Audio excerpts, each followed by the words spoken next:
Welcome back to the program. My name is George Knapp. My guest is Robert Greenwald, a producer and director who started out his career doing mainstream entertainment, TV shows, movies, but moved into documentary production some years ago and has won all kinds of accolades and awards, including a Peabody Award, the Robert Wood Johnson Award, 25 Emmy nominations, Golden Globe nominations, and has probably ticked off untold numbers of dozens of people in government and positions of power. Robert, welcome to the program.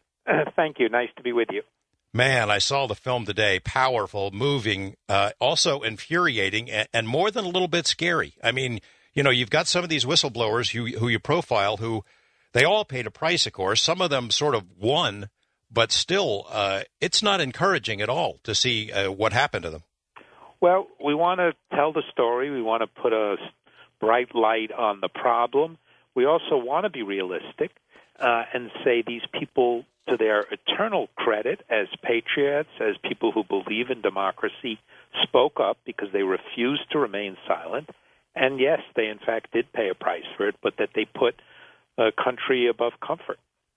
You know, it seems like everything we talk about these days is viewed through the prism of left and right. This should be an issue that left and right could agree on. Republicans, Democrats, it seems like everybody should agree that this is outrageous, the kind of stuff that happened to these whistleblowers, and the larger picture of the emergence of this national security state. Why do you suppose more people are not engaged? Why are we just sort of hunkering down and hoping it happens to somebody else? Well, I think it's a really interesting question, and I think there's a couple of parts to that answer.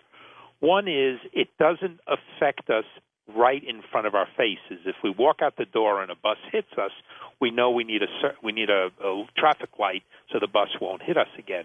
The national security state, with all of its immense power and influence, works in slower and less direct ways. So it silences critics. It has an enormous army, and again, nothing illegal and not conspiratorial, has an enormous army of lawyers, politicians who they pay off, and people who ideologically do believe that the answer to our security is less freedom, more controls, and more secrets. Now, I would argue against that. I agree with you. It's, you know, and we have conservatives in the movie, we have independents, we have progressives. We try to cut across the spectrum because it's an issue that does cut across the spectrum. You know, I was reading about you and your career online, and you've been hammered for having a leftist sort of viewpoint, at least in some of the projects and documentaries you've done. In this case, you really put it to Obama on the chin. I mean, you point out that he came in with this promise of the most transparent administration in history, and he has totally embraced this whole surveillance society and has cracked down on whistleblowers like no one else. Yes, well, I think as we say in the film, and the great investigative reporters who participate in the film talk about the impact of the national security state of the CIA on the president. And that's, you know, this again, it's one of the awful side effects of a country that's perpetually at war, that's always involved in invasions, occupations, or drones. And with that comes a whole way of behaving in the world because all kinds of secrets are being kept. The national security state looks at 1.7 billion emails, as we say in the film. So one of the things we try to do with our films, whether it's this one or it's Walmart or it's the Koch brothers, we try to connect the dots so that people can understand in an interesting fashion how the system is working and how it affects each one of us. And I want to just make sure to let your listeners know that they're able to get free DVDs by going to our website because of a generous donor who wants people to be able to get the film and screen it and get it out. Is that pretty much the only way that people can see it? No, it's available. It's available on iTunes and Hulu and Netflix, all those places, Comcast, Warner's Cable. It actually will be in over 60 million homes. But for people who want to see it right away, and for people who are more inclined to take action, ordering a free DVD and then screen it. You know, show it to people, give it to your local library, give it to your church, or bring it to work. Why do you suppose Obama sort of bought into this stuff? Why did he become so close to CIA and some of the other guys who call the shots? Well, Unfortunately, and again, this is why it is a bipartisan issue, as you say, we've seen it with a variety of presidents, that the presidents come and go, and yet, unfortunately, what stays is a mindset, a national security state mindset. President Eisenhower called it the military-industrial complex. It goes way back to him. And it's gotten bigger and bigger and more powerful, and as a result, we find ourselves eternally at war. Enormous numbers of people killed, Americans and other countries, and then a terrible, terrible draining of our economy. I mean, just for a minute, think about the billions that have just gone into the Afghanistan war, what we could do with that money at home. It's incredible the changes we could make, or what we could do with that money in a positive way in other countries. I went to Afghanistan when we made our film about Afghanistan. I just recently got back from Pakistan because we're doing a film there about the drones. And you go to poverty-stricken countries, and it's so clear what a teeny little bit of money could do that would have far better effect for our security than invading, occupying, or droning people. You make a distinction in the film, whistleblowers versus leaks. Can you explain it? Yes. Leaking is what we see and what the big shots do all the time. They leak because they want to look good for the press. They leak because they want to get their side out. They leak because they have a book coming out. That seems to be acceptable, and they get off with it all the time. Whistleblowers are doing it because they believe, as Franz will be on the program later, will talk, and others have said, because they believe that they must stand up. They must speak out for the benefit of the country, not for the benefit of their narrow self-interest. They must speak up because it's a moral issue or a legal issue or lives are at stake or money's at stake, and they are the people we really should be celebrating, and it's truly tragic that many of them are being prosecuted instead of given parades down the main street of our cities. As I watched it, and not to hammer this too much, but as I watched it, I was thinking to myself, again, this is something left and right could agree on, but I suspect that people who don't like Obama will look at it through that prism. Well, that's just Obama doing it, but they all do it to some extent. Oh, no question. I mean, most of the cases started well before President Obama got into office. They started under Bush, and they've, maintained that through the different presidents. And the people who believe that our way to be secure is with a bigger national security state, more billions of dollars, and more suppression of our freedoms here and people abroad, will say, oh, no, whistleblowers should remain silent. We shouldn't allow them to speak out. But then I think that there's a huge majority of people who would say, no, this is not a way to keep us safer. And as Dana Priest in the film says, the national security state is like a self-licking ice cream cone. It only cares about itself. It's there, as Daniel Ellsberg says, to make sure it doesn't get embarrassed. That's not about protection. It's not about security. And it's damn well not about keeping us safer. You make the point that the leaks happen all the time for whatever purposes the folks in power might have at a moment, and they don't have any kind of punishment. These folks who do it for good reasons, the little guys, get hammered relentlessly, and the what happens to their lives is absolutely horrendous. Yes, I mean, just think about it for a minute. Franz Geil, who'll be on in a while, saved numerous lives. What did he get initially? He lost his job as a result of that. William Brennan, who's now running the CIA, was leaking constantly about the drones, even when it was classified. He winds up getting a promotion and a bigger job. I had Thomas Drake on the program a few months ago. It was maybe the most compelling show that I've hosted in the time that I've been on this program. Extraordinary courage this guy had. An extraordinarily disturbing story about the kinds of things he went through and is still going through, still paying a price. Yes, it's exactly true. He pays. I mean, each one of the four whistleblowers in the movie has paid a price, and that's why, again, it's important that people who care about the issues look. Everybody, it's a time when all too often people feel hopeless or helpless, and the reality is it is tough to make any kind of change. But the films that we do are meant to be tools so that people don't just have to get mad or, angry at the television or pissed off at something they see on the Internet. They can get one of the films, and this one particularly, because it's free and available now, they can then do something. Show it to 3 people or send it to your congressman and ask him or her to take a look at it, or bring it to your office, show it at lunchtime. All of those are ways that, as I like to say, there's a great line, I'm not sure who it comes from, which is democracy is not a spectator sport, meaning you don't sit on the sidelines. You got to get involved. You look at the totality of these stories you tell. These are somewhat remarkable people, but very regular people also, and regular folks doing their job, raising their families, paying their taxes, loyal Americans who see a wrong, and then they all seem to realize what was at risk if they came forward. But somehow they dig up this extraordinary courage, they draw a line in the dirt, and they step over it and take this incredible risk knowing what was going to happen to them. Yes, exactly right. And I think it's an important question.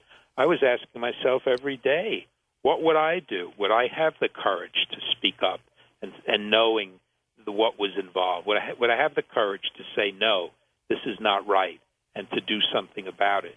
And that's one of the things that we want to encourage in our country, we not discourage, and we need more of rather than less of. I wonder how many whistleblowers are out there who've gone through that and decided, I'm not going to come forward. I mean, it must be incredible, especially after they have seen what happened to the people you profile in your film. Well, it's hard to know, but if you speak to the heroes from the film, I think each one of them, even having paid a price, would say they would do it again because they believed in the values, they believed in the Constitution, they believed in the things that we're proud of in our country, and that's really quite wonderful and quite amazing, and something that I hope the film celebrates, and that I hope your listeners will get an opportunity to look at, so they can say, yes, these people did wonderful things, I'm going to support them, and what is my line? Everybody has a line where they're forced at work at some point or other, not maybe about national security, but there's a line that we have to decide we won't cross. Well, for them, for the ones that you talk about, they're basically considered traitors by their country, at least in the beginning. They're even prosecuted under the Espionage Act as if they're spies, as if they're revealing some national security secrets that hurt our country. I remember there was a quote from President Bush in the film where he blasted one of the whistleblowers in the New York Times for putting the story out as putting our country at risk, when in fact revealing the story made us safer. That's exactly right. And we've had a few panel discussions around the country, and what often comes out in these discussions is just that point. Whistleblowers are saving lives. Keeping secrets are costing lives. And we see that happen over and over and over again. And I think that there have been attacks by vested interests, by elected politicians who are owned and controlled by the national security state, who are paid for by campaign contributions. But I think if you ask any sensible, rational people, as we were saying before, left, right, or center, they would say, I want more of these whistleblowers, not less. I want to know more about how my tax dollars are being spent and where they're going. I want to know more about if the government is breaking laws around wiretapping. And I want to know more about what is being done in the name of security that's genuine security versus either profiteering or creating silences. It seems like so much of what goes on and that you profile is about money. It's not some interest in national security. It's about cashing in and making big bucks, selling stuff to the government, defense contracts, things of that sort, with little or no oversight. Well, unfortunately and sadly, we've seen that over and over again. The profit motive has been brought into critical functions of government and military where it's never been before. There was actually a law, I think it was under FDR at one point, where he didn't want anybody to be able to make any profit off of war. And we're now at the opposite extreme, where so many war functions are being outsourced, privatized, and when you turn it over to even people with reasonable integrity, suddenly their whole way of measuring, their whole notion is skewed because they're in it, whether it's be war or contracting or providing services, they're suddenly in it for profit. I look at, you mentioned some names in the beginning, sort of in passing. Karen Silkwood, who was, of course, slimed as being this promiscuous slut. Serpico, who got all kinds of grief for exposing corruption in the police department in New York. Jeff Wigand, who blew the whistle on big tobacco. Daniel Ellsberg. You even mentioned Galileo as being sort of the original whistleblower. Yes, we tried to do that to give context, to just give people a quick reminder that there's a long tradition and the number of stories we wouldn't know about, things that have happened in our country that maybe, again, saved lives, raised questions about what our leaders were doing or not doing. Many of those things wouldn't have happened if people hadn't decided, I will not be silent. I will speak up, no matter the consequences. When you look at how entrenched this national security apparatus is now, how it has grown since 9/11, how the NSA listening in on all these calls, the stuff that Tom Drake had revealed, are you optimistic? I mean, because I'm not. I don't see us getting rid of this. Well, I try to be realistic as possible. I think it's an enormous challenge, but I do think that we're at a time where people have, for years now we've been sold the idea that the solution is more money and more wars. Anybody with a fundamental sense knows that's not making us more secure. And the fact that we have such a profound economic crisis at home, which is painful and awful, and people are paying with their homes and their savings and their ability to go to school, I think can help turn the corner where we will start to question what we've never questioned before. If I can't pay for a house, I can't retire, I can't have health care, why are we spending billions of dollars for weapons we don't need in countries that we're invading or occupying?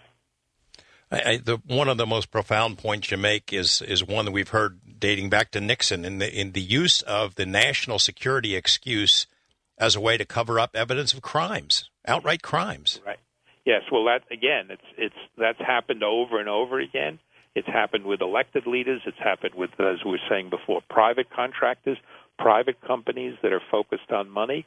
And that's all the reason that it is important for each and every one of us to raise as much hell as we can in whatever ways we can to protect that wonderful thing called democracy. Well, I hope I can get some of your optimism. Tell the folks again how they should they can see the film and how they can obtain copies.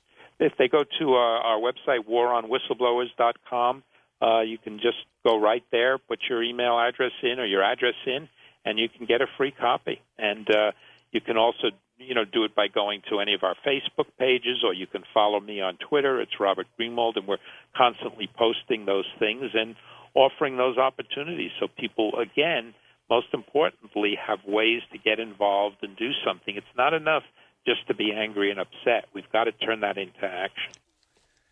All right. Robert, thank you very much. Robert Greenwald, director of this amazing film, War on Whistleblowers. And one of the focuses of the stories that he tells in this film is that of our next guest, Franz Geil, who is a Marine who worked for the Defense Department, who exposed a terrible wrong that was literally killing people, killing our troops, and he paid a price for it. We're joined now by Franz Geil, who is one of the whistleblowers who is profiled in this film, War on Whistleblowers. Franz, welcome to the program.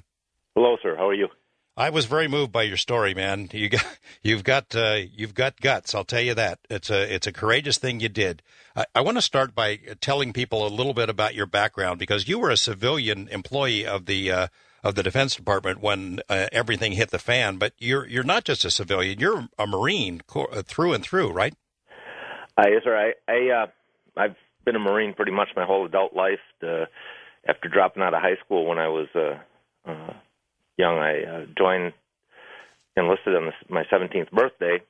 Got out as a sergeant, then went to the university on GI Bill and came back as an officer about 1983, I think, and I'd retired as a major in 2002, and then was immediately rehired as a civil servant, as a civilian rather than a contractor, as a government employee, and as a science and technology advisor, and that's still the position that I have, fortunately, due to the help of a lot of other people, but that's the way it is.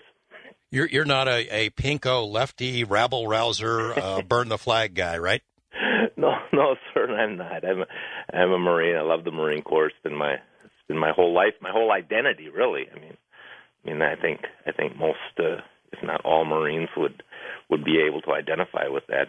It's just who I am, and I've been as my whole adult life.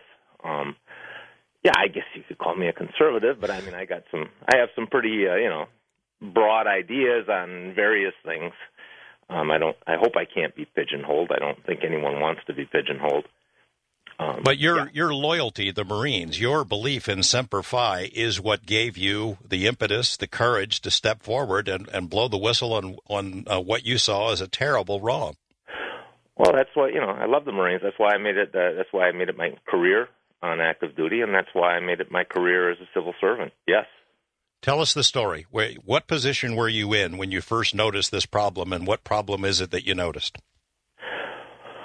Well, you know my short history, and my career was going along well in 2006, and I just graduated for the second time. Again, the Marine Corps sent me to grad school twice, and just graduated from the National Defense University, and went back to my post at the Pentagon as a science and technology advisor.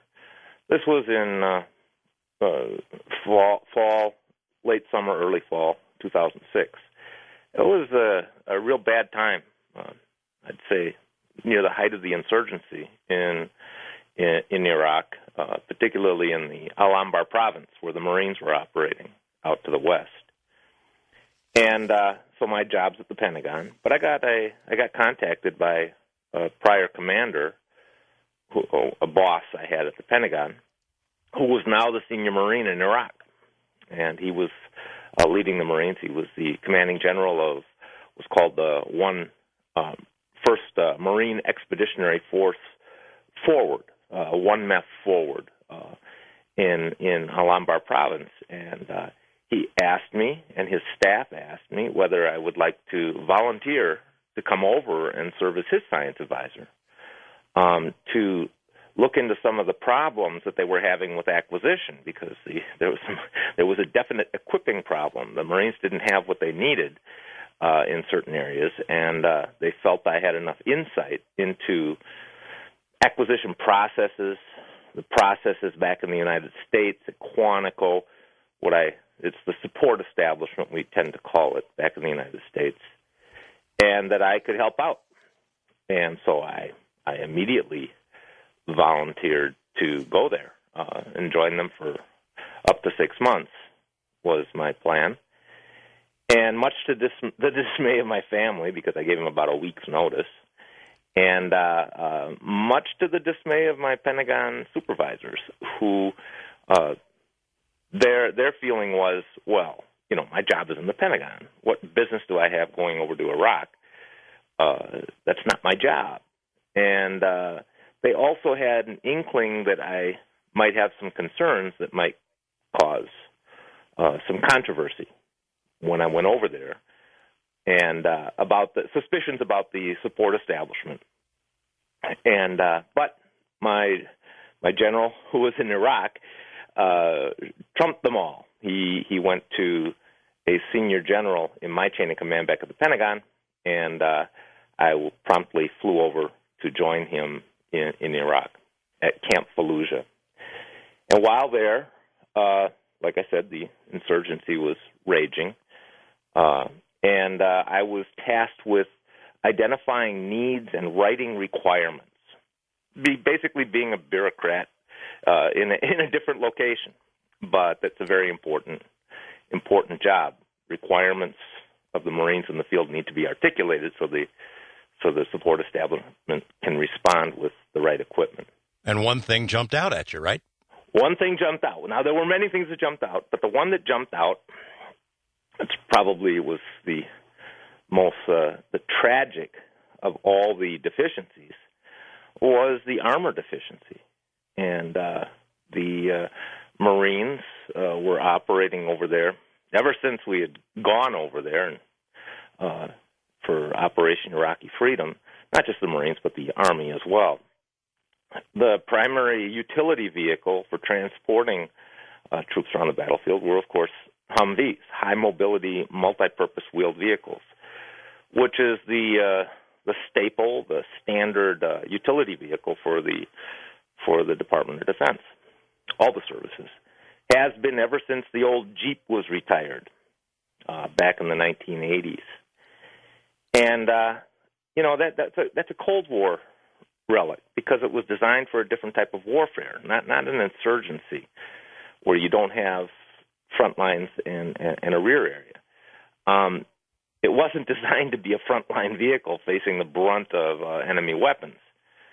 But, since the end of the Cold War, that's the kind of conflicts we're facing in Iraq and Afghanistan and other areas that have proven that to be the case. And so a clever thinking enemy came up with very ingenious weapons, improvised explosive devices, which are called IEDs, to deal quite handily with these lightly armored utility vehicles.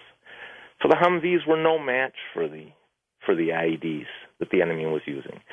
And I mean, probably most of the listeners and yourself surely recall those days between 2004 through 2007, even into 2008, where the deaths and injuries and horrible maimings that were caused by IEDs against Humvees. I mean, it was just almost a daily report, and it was enraging. It was tragic. You would think we could do better, and so that's what I was confronted with. And the next thing I was confronted with was the fact that the Marines in combat had already requested a couple of years previously, had requested the ideal solution, which was a replacement vehicle, a big truck actually, called a mine-resistant ambush-protected vehicle, that's tailor-made to deal with those explosive devices. And we call them MRAPs, and they've become pretty popular in the media, so the MRAP acronym is known. And they had requested these vehicles that were actually of a South African design, perhaps as far back as Rhodesia, when Rhodesia still existed. It's now Zimbabwe, but during the Bush Wars, as they're so called, of the apartheid period and pre that, when there was much unrest in South Africa, the children of the colonists, I will put it that way, developed some very clever vehicles to deal with bomb threats. And so, of course, they developed these things over the period of generations, actually, but as far back as the 1970s. And they were very successful. And they were commercialized vehicles. The models were being marketed all over the world. This was an easily available solution to this IED threat in Iraq. So the Marines knew about this in 2005, 2004, and the Army. There were several folks in the Army who were also aware of the effectiveness of this vehicle design. So the Marines knew it. Available. The Marines knew it. The Army knew it. Hey, we're getting blown to pieces over here by the IED things, and the Humvees have a weakness. We need these other vehicles, and years go by and nothing happens, right? Exactly. And the commanding general of the Marines at the time, in 2005, submitted a very blunt request and said, hey, look, we can't stand these casualties. We can't continue to have our Marines suffer from this being under-armored.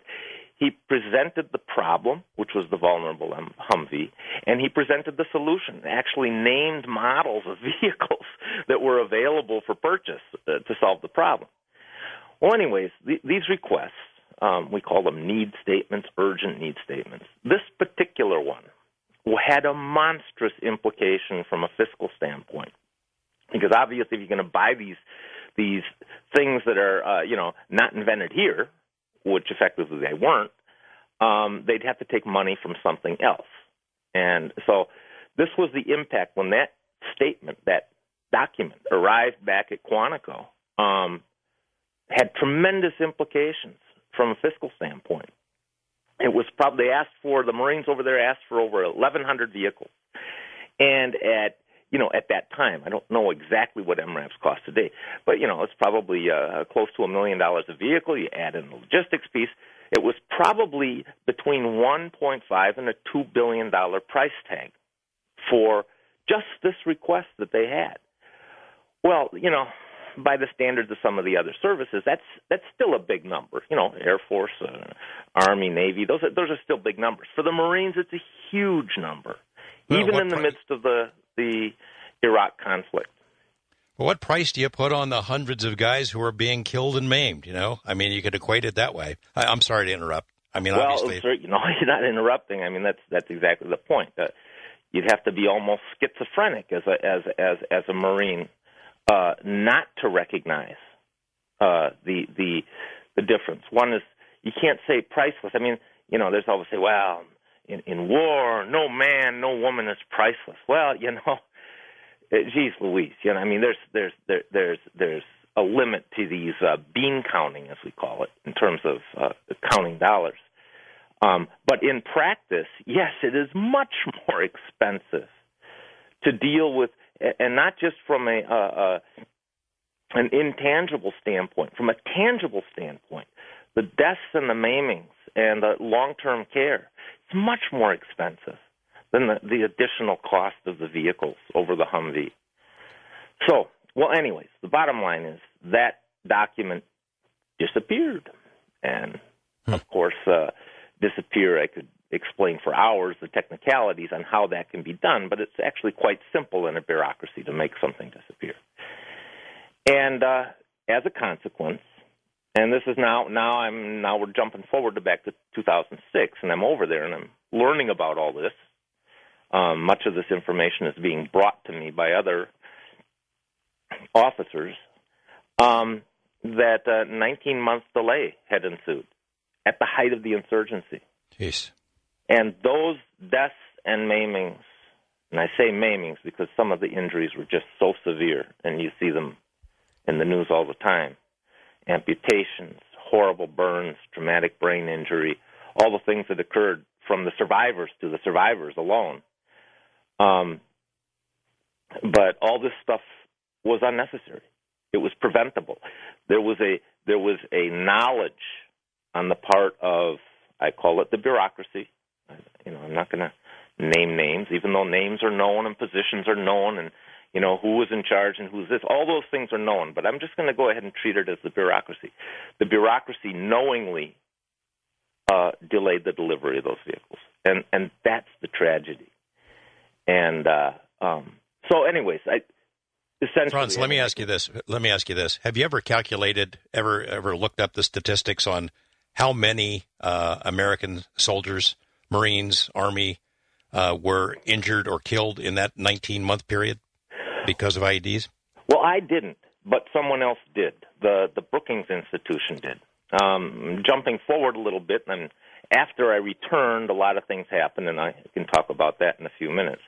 But the main thing is that then Senator Biden and then Senator Bond. Senator Bond is now retired, and of course Senator Biden became the vice president.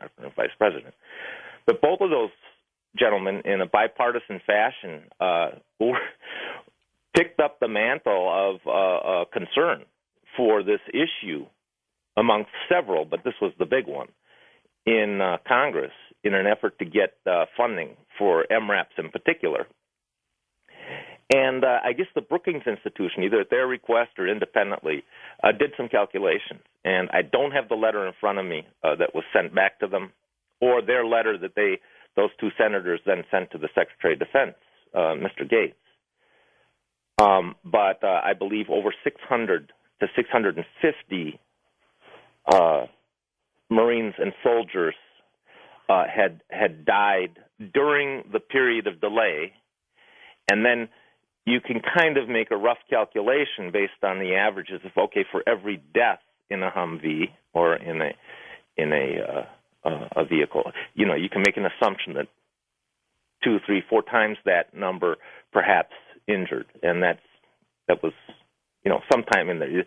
The exact quantities are known, but the number of deaths was very well precisely calculated. So, yes, there is a document, a well-researched document to that effect. It could have been one, though. I mean, it could have been one and be no less tragic. And so it was, it was a business issue for me. It's my job. It's a profession. A civil servant. You got to bring these things up. No, it was a very emotional issue too. Yeah. But I had to be very cautious to back my claims or my disclosures up with facts. I had to stick to the facts. And you had to follow procedure, right? You had to follow procedure. You had to follow the procedure, right? Sort of go up the chain of command with your concerns? Well, yeah. Okay. That was okay. We'll jump ahead. About 5.5, 6 months later, I come back to the United States. And I had already raised a lot of hell while I was over there, right? I really had no conniptions about being, I would say, noisy about this issue. I'd already contacted the offices of members of Congress. I'd already contacted, certainly in direct discussions with the officers of the Secretary of Defense, both outside of my chain of command, certainly, and my chain of command while I was still in Iraq. And while I was in Iraq, I helped contribute. I don't want to take full credit for anything because I can't. I contributed to the acceleration of the MRAP delivery, and we increased the original request, which we had then uncovered. They had regenerated it, and then to about the same number, 1,100, and then I helped to increase that to several thousand. I think 3,400 before I left. So we got things rolling while I was in Iraq. But this was a problem. There was something seriously wrong here. And first of all, I thought, in my mind, it was criminal that this has happened. And I think in the minds of several others as well. But the main thing was, okay, forget about blame and all that stuff. We cannot allow this to happen again, right? We have to speed it up. Franz Geil, I'm sorry to interrupt you at that point, but that music tells us we need to take a break. And when we come back, the story of where things went south for Franz, our guest, because he got in a whole lot of trouble for speaking out about this, the war on whistleblowers. Franz, you were telling us about these problems with Humvees, the weaknesses in that vehicle resulting in deaths and maimings and injuries, horrible injuries for Marines and soldiers. I remember reading the stories back then. At least for a time, they considered putting metal plates or something like that under the Humvees as an interim step. Is that right? Yes, they did, sir. Now, if you'll just allow me one little statement, because I am a civil servant, I have to say that all of my views that I'm expressing here are my own, my personal views and recollections. They do not represent the Marine Corps or the Department of Defense. So I have to say that because they definitely don't concur with the establishment I work for. So, but I have to say that. Okay. But back to the armor. Yes, that is true. I would call it pretty much desperate and futile attempt to protect the Humvees that were so vulnerable, there were several efforts done. Two primary. One was to armor the Humvees that were already over there with plates and everything else. That's the one approach. And there was another approach is to, let's armor them in the factory and send them over as a new model called the M1114. So the idea that you could take the Humvee design and make it withstand the effects of these bombs. Well, unfortunately, the Humvee has some fundamental design features that can't overcome its vulnerability. One of them is a flat bottom to that vehicle that's low to the ground. There are many aluminum parts, which are, of course, bad. Under the worst of circumstances, aluminum burns, in fact. But also it reduces the weight, and the light weight is actually a vulnerability for the Humvee against bombs. And several other features that just made the Humvee essentially a death trap against IEDs. Another tragedy in this whole thing is that the Marine Corps and the Army knew very specifically from an after-action report that was widely distributed in 1994, as far back as 1994, that the Humvee was a death trap against mines and IEDs. And there was a general knowledge of, and they never made an effort to transition away from the Humvee. That's a tragedy in itself, because they knew from already conflicts in I think Bosnia and Somalia and other things that we have done in low intensity conflicts, that the Humvees, people in Humvees were helpless. So, anyways, they tried that in our new war, in Operation Iraqi Freedom. Yes, we tried to bolster up those Humvees, of course, futilely, because they were likewise destroyed by IDs. And so that is an accurate memory. And I remember the Secretary of Defense, Donald Rumsfeld, took some heat for that, for making the comment in Iraq that in response to a young soldier complaining about having to do that, taking scrap metal and making his Humvee stronger. And Mr. Rumsfeld made the comment, well, we go to war with the army that we have. Oh, yeah. I remember that. Here's the thing is, he was being entirely accurate. It wasn't his responsibility for the previous SecDefs that came before him. Who was in charge of those services back to 1994 when the facts were known? You do go to war with the Army you have, or the Marine Corps you have, and the tragic results we've seen. There's no way around it. You can't magically make things appear or make magic procurements with the snap of your fingers. It doesn't work that way. And so he was telling the absolute the facts the way they were. The fault lays in these bureaucracies who seem to operate off of a different set of incentives and a different set of priorities that are often distinct from the priorities of the Marines and soldiers in the field. Tell me this, Franz.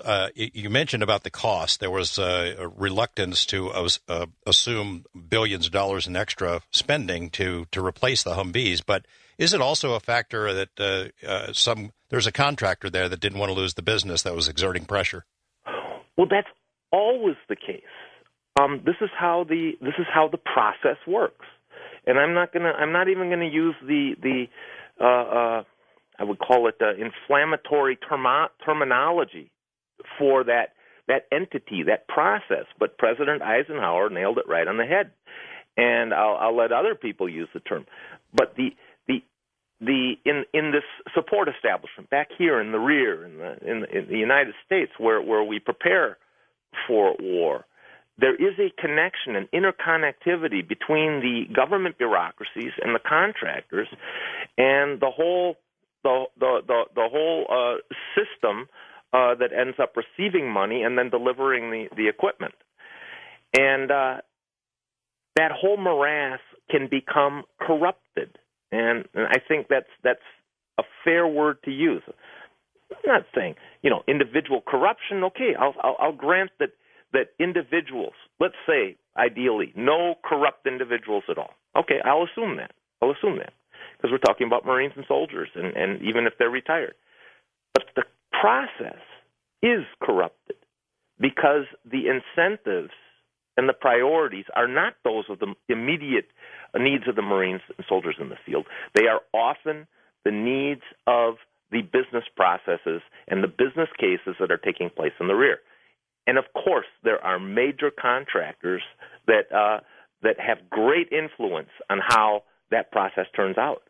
I want to fast forward a little bit because I want to make sure we get to the full explanation of what happened to you. At some point, there's a line in the sand. You know that if you cross over it, you're going to get in a lot of trouble. What day was that, and what step was it that led to all the consequences that came?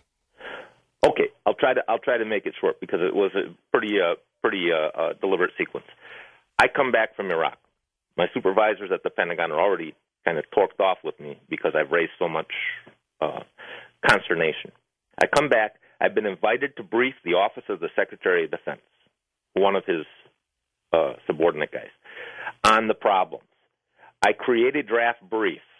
I'm permitted to do it initially. I create the draft brief, and I'm quite frank in it. I say, well, delays have been caused by the bureaucracy, and those delays led directly to casualties. Oh, boy. Well, Okay, so I circulated that draft around to all the impacted agencies back here in the rear, and of course they just were outraged. Marine, someone in the Marine Corps would actually take that kind of dirty laundry outside of the Marine Corps to the Office of the Secretary of Defense. I was immediately prohibited from giving the presentation. That was through the chain of command. So then at that point I said, okay, this is an emergency, because it was. There were actually lives being lost because of this intransience, I think that's the word, of the bureaucracy back here. And so I said, okay, I got to do something about this. I'm being prevented from my chain of command, going through my chain of command, so I took alternative routes. First thing I did, I sent unclassified stuff, of course, I want to be a good Marine. I'm not going to give classified material to anyone because that's not constructive. That's damaging. So I gave the unclassified materials that would tell the story to a particular reporter, Sharon Weinberger of Danger Room, Wired Danger Room, a blog online. She immediately published it. That was seen or read by the office of Senator Biden.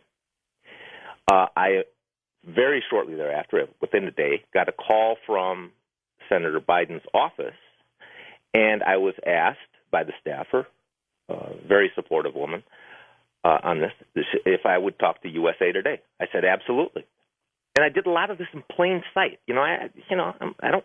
At this point, I really don't think so much about consequences. Solving the problem is important. USA Today calls the next day. Tom Vandenbroek interviews me. It becomes a front-page article that the Marines had delayed this need in USA Today, followed by several others. This was wonderful because I consider this gasoline. You got to throw gasoline on the issue. So now I think in terms of combined arms. I'm a Marine. That's what I do. And it's very effective, combined arms. Any Marine will tell you it works. So now I've got Congress and I've got the press feeding each other in a huge, ferocious bonfire, getting visibility on this issue.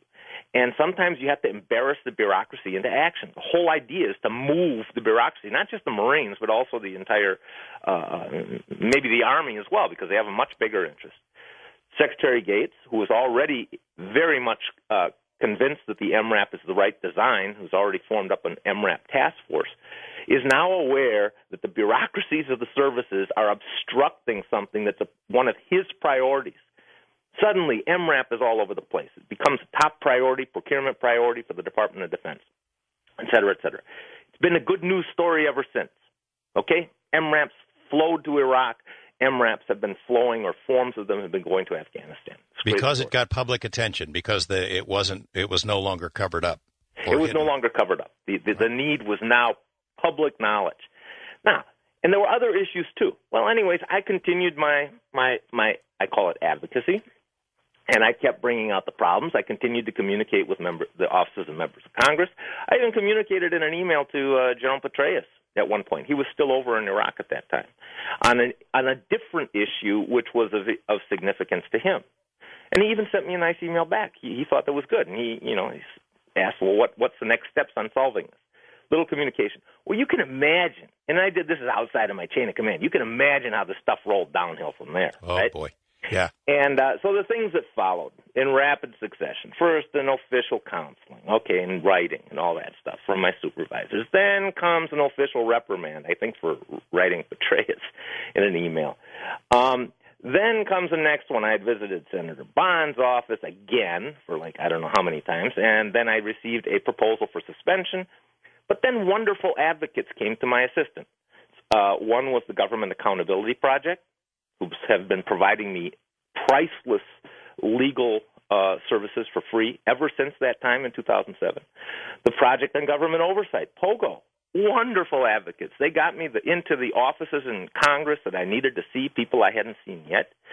And then finally the Office of Special Counsel, a office within the Justice Department that takes care of people like me. And now under the leadership of a wonderful woman, Carolyn Lerner, just awesome. This re-energized office is doing a tremendous job. So I have advocates. Well, anyways, the stuff continues. And these advocates managed to stem my firing, which was going to be the ultimate outcome of this. But in the interim, you're described, suddenly you go from a valuable guy, somebody they trusted, to a guy who's not one of the top employees, pretty crummy guy, right? Oh, yeah. I get these things called personnel improvement programs. I got 2 of them, these PIPs. These are significant events in the life of a civil servant. I might have been just punching the clock and slugging around on the floor with a bottle of beer. I mean, that's what it would have seemed, to get one of those things. I'm evaluated as the bottom 3%. I'm a GS 15, and supposedly the equivalent of a full-bird colonel, right? But I'm being evaluated as the bottom 3% of all the employees against who I'm being evaluated, 2 years in a row. And it rolls downhill and downhill, and investigation after investigation. I got investigated first for suspected foreign contacts for a paper that I had done while I was at graduate school before I went to Iraq. Then I'm getting investigated for release of classified material, which first fortunately turned out to be incorrect. And then I was being investigated for psychological instability. Oh, there's a good one. That's one that always gets you.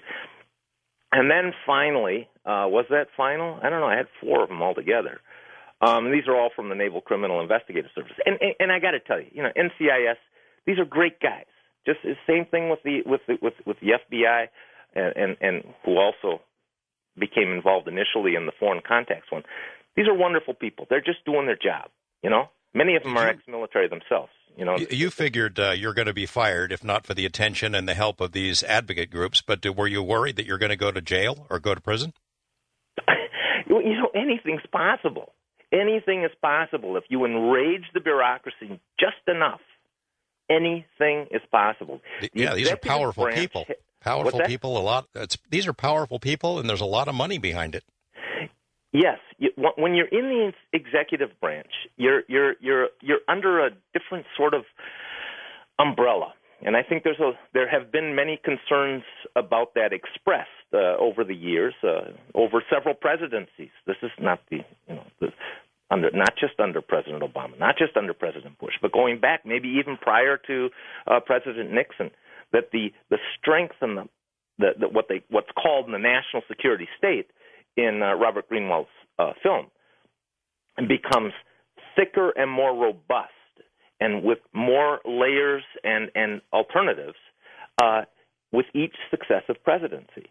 Describe for me, I'm sorry to interrupt you, but describe for me, we got to cut about 3 minutes before the break, what the effect of all of this is cumulatively on your family. I saw in the film an interview with your wife, and she was relieved at that point where she's interviewed, but you could tell it had taken a terrible toll. It's been devastating. But the only reason it always takes 2. I consider myself a weak man, like anyone else, like any other man. And I cannot do this alone. And so many, I know whistleblowers in the past, marriages have failed. I've been so lucky. Conchita has been my backbone throughout this thing. And she's been with me from the very beginning. She knew from the start that our lives were going to change forever. And indeed they have. But if she wasn't there with me, I don't know if I would have had the fortitude to hold through. Maybe, maybe not. But it sure is an asset to have a wonderful spouse.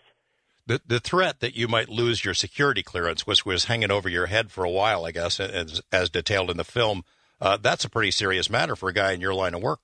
Oh, yeah. No, that would have ended it all. That would make me unemployable in anything related to the defense industry and possibly any governmental job at all, simply because, well, you lost the security clearance? Well, you don't need one here, but it does mean you're untrustworthy. You know what I'm saying, right? Yeah. And so, yeah, that would have ended it. And I did get stripped of it for over a year, all my clearances.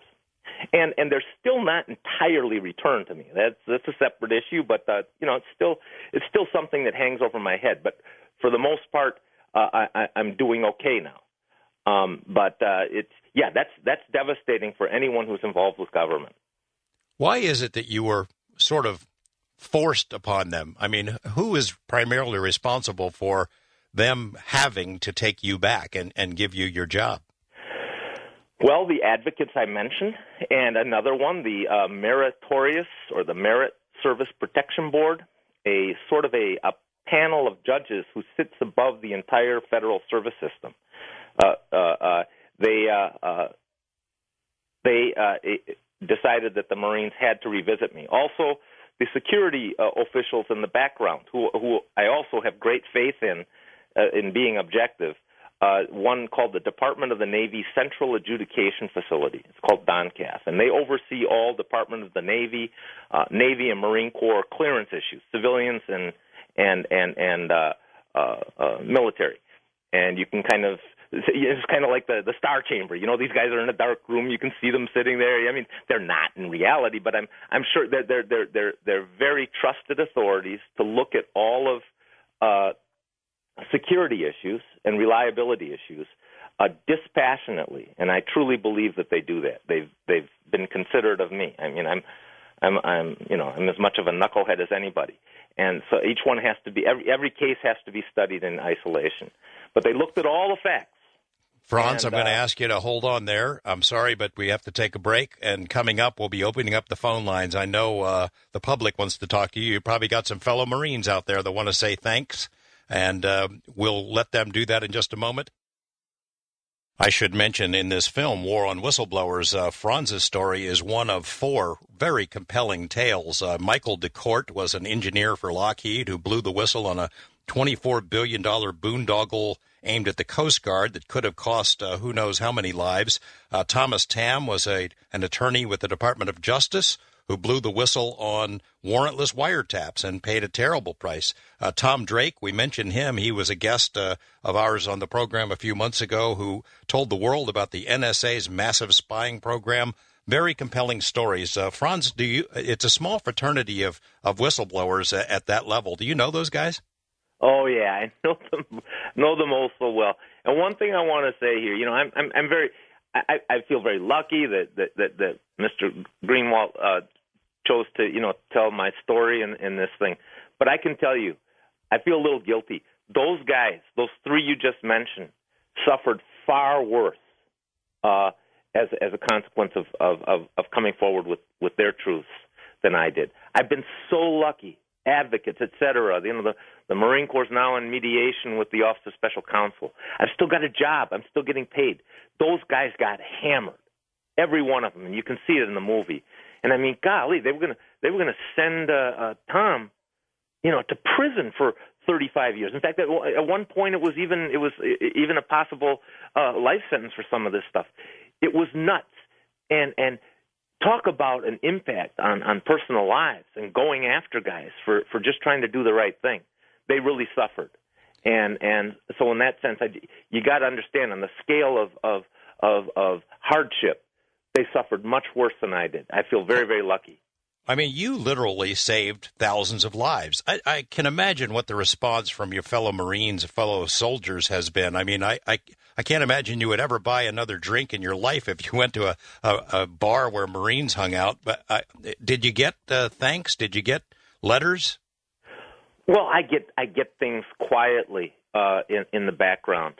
But, you know, I'm persona non grata, and I will be for the remainder of my government career in many offices, commands, as long as the senior officers, some of them are still on active duty, who were either embarrassed or also senior civil servants, I must add, who were embarrassed by my disclosures.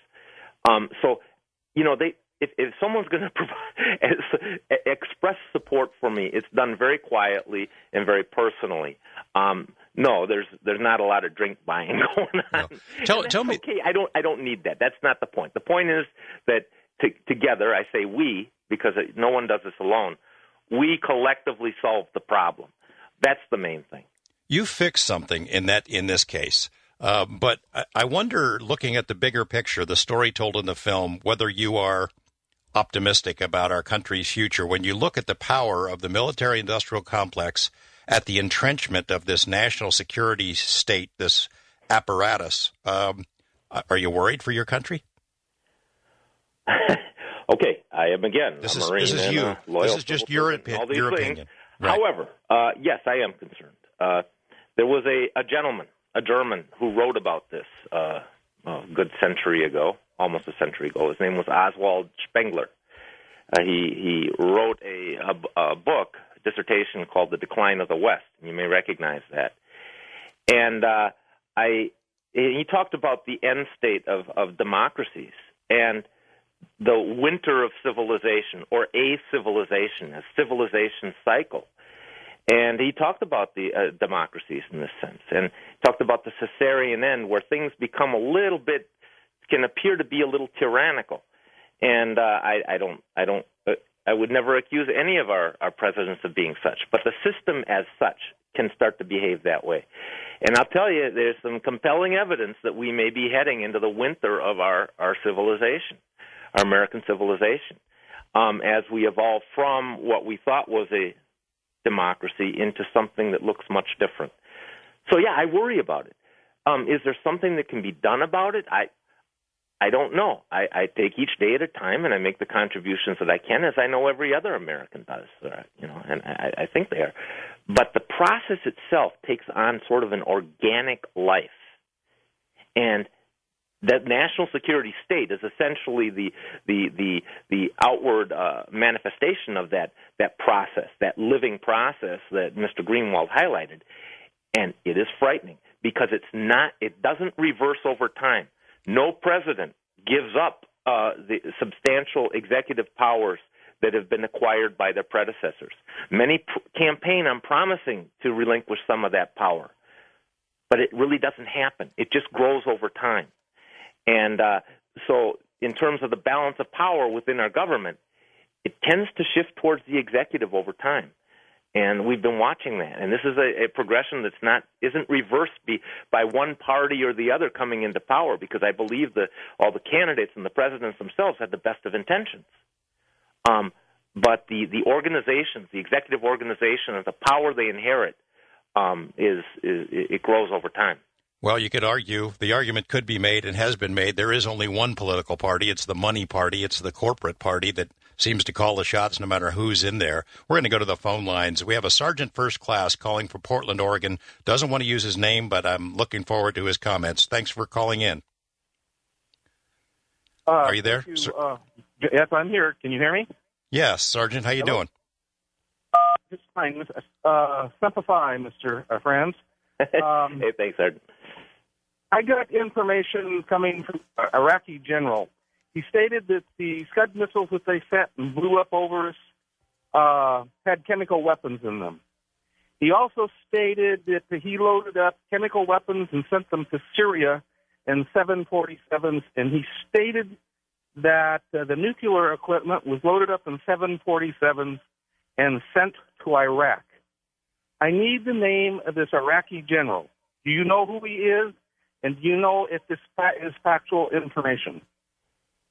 Sergeant, I do not. And I don't have any insight on the topic you're bringing up.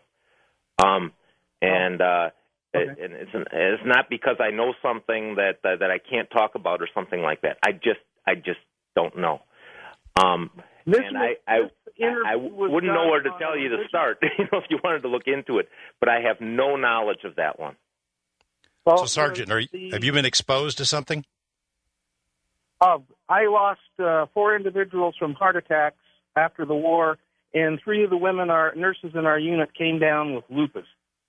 And I am sure that it is directly related to chemical weapons they were exposed to. Our chemical alarms were going off constantly while we were over there, and we were constantly told that there was no chemical attack, yet the missiles were going off over ahead of us. And I would like to know who this general is so that I could get this information from him. He was on a religious station with an interview with one of the famous people that's on this station that they have. And I really would like to get his name to see if he's still alive. Well, I'll tell you what, Sergeant, if any of our listeners know that and want to send it in to me, we'll see if we can get that to you. Thanks for the call. East of the Rockies, Edward in Miami. Edward, what's on your mind? Hi, gentlemen. How are you? Okay. I would just like to... Franz, are you still on active duty or no? No, sir. I retired in 2002, so I'm now a civil servant. I'm a GS-15, but I still work for the Marine Corps. Gotcha. So I can ask the real question I would like to ask. I'm a veteran, OEF veteran, I couldn't tell you how much I love America. I'm an Eagle Scout, and I tell you what, I'm scared like you gentlemen are. I don't know what the heck's going on. It's just, it's frightening. I don't want to say that word, but it's frightening to me. And, my wife thinks I'm crazy, but some of the stuff I try to tell her is, I don't know.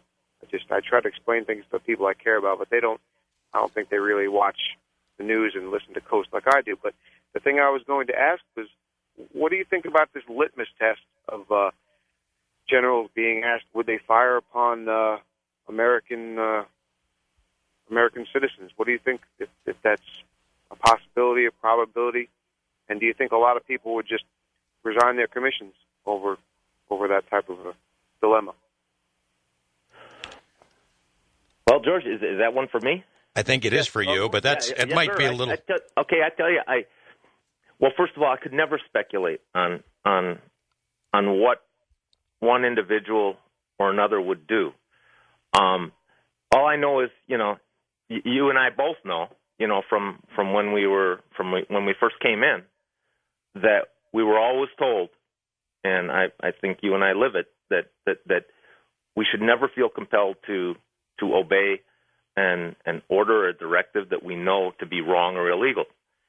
And so that's I go forward with this optimism that individuals will always act morally when they're in a pinch, especially if they're serving under oath. So I'm gonna go forward with an optimistic opinion on that. Do I know about what you were saying about generals? No, I really don't have any knowledge on that. But in the issue of the tying it to the issue the story that I was telling before is that I felt that there was that what was going on, the denial of needed equipment, and my insubordination, because I did probably violate orders and I was certainly insubordinate in doing what I did. It kind of goes back to that first thing that I was taught when I entered boot camp in 1974, is that never feel compelled to do something, to follow an order or to follow a directive that is wrong, and not speaking out would have been wrong. So in other words, and I don't consider myself any better or any different than anyone else. And so I optimistically believe that if anyone was standing in my shoes or in the shoes that you're talking about, different situation, that they'll do the right thing. I just want to remain positive and optimistic on those issues.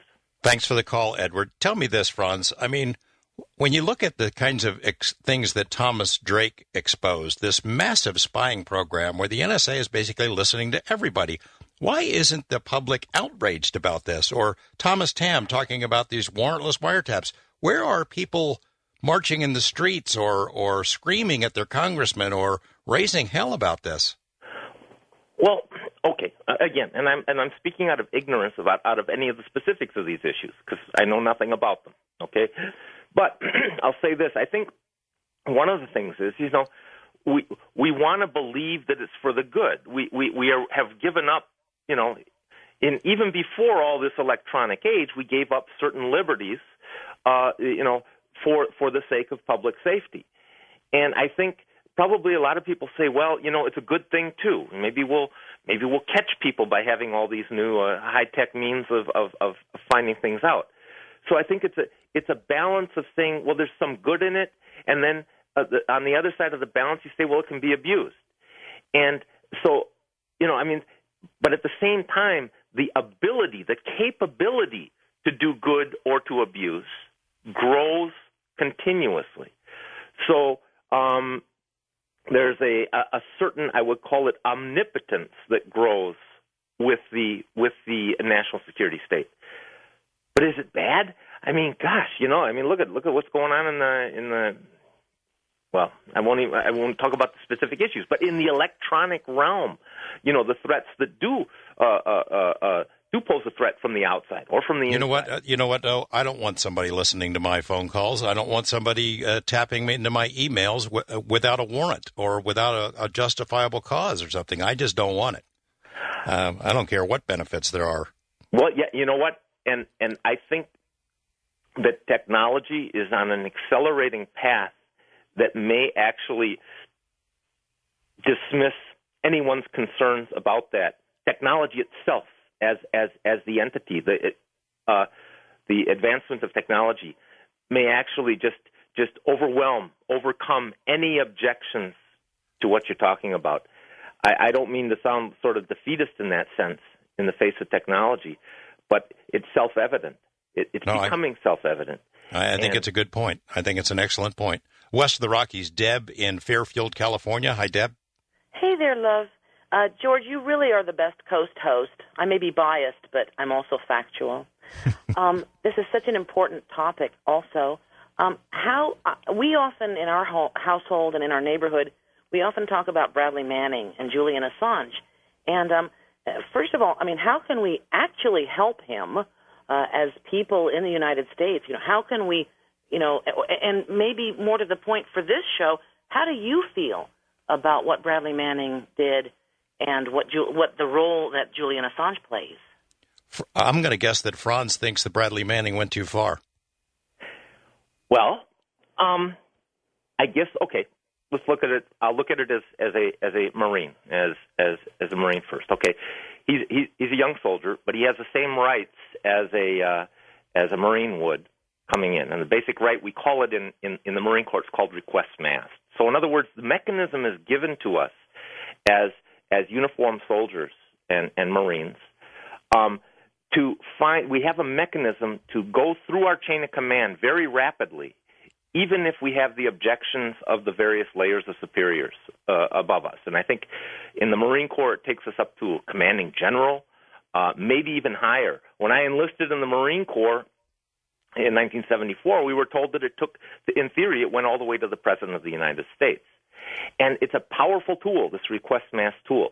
And the Army has something identical. So every soldier knows that. And I'm sure Bradley, or young specialist, he knew this, as do others. So the my first reaction is, as you know, I'm Marine, wow, doggone, why didn't he use his request mass? You know, he should have done that. You know, he was wrong for doing all this stuff. Well, but you know what? Maybe he did. There's so many things we don't know about these things, and I realize I've heard, again, I have no qualifications in this realm. You know, there's frustration that there's no transparency on that trust. But it's a military issue. You know, sometimes these military courts are close to are not transparent, and there's a reason for that, for national security reasons. So there's the one side. I guess I could look at it from that side. But then I want to balance it on the other.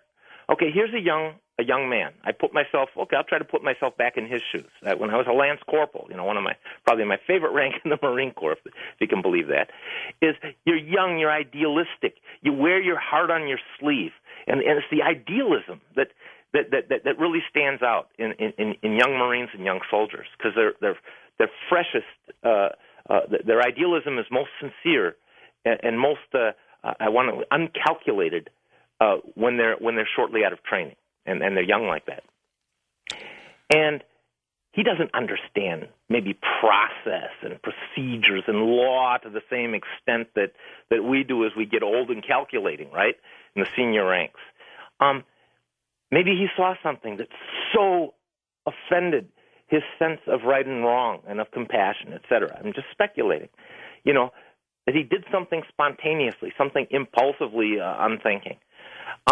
So then on this I say, well, what if that was me, or what if that was my son or my daughter? You know, they'd seen something that was just so enraging they reacted emotionally, or et cetera, et cetera. I'm just making it up, okay? I'm making up this scenario, but I'm saying there's another balance in there too. I have full faith in the system of courts, and et cetera, et cetera. It was very clear that young Bradley did something that was cut and dry, that was something that had to be brought forward for discussion within the military legal realm. I'm remaining optimistic that all of the human side and the legalistic side are both being measured in the court. I can't say anything else. Like I said, I have to trust that my military, that my government is going to balance things Deb, thank you for that call. Franz, I'm sorry to interrupt because that was a very profound statement there. I really appreciate you coming on, and I salute you, sir, and thank you for your courage and for stepping forward, although it came with a price. We need more people like you. I hope you enjoyed your time here. Hey, thanks a lot, George. I really did. Thank you. Appreciate and it. We'll look for a chance for you to come back. War on Whistleblowers is the name of the film, and you got to see it, folks. It's an important film. I want to thank all the listeners who've written in with the answer to a question that was asked in the last hour. The name of this general, this Iraqi general, is George or Georges Sada, S-A-D-A. He's the guy who wrote a book called Saddam's Secrets about weapons of mass destruction. So I hope that helps the caller who had those questions about exposure to possible chemicals or biological agents.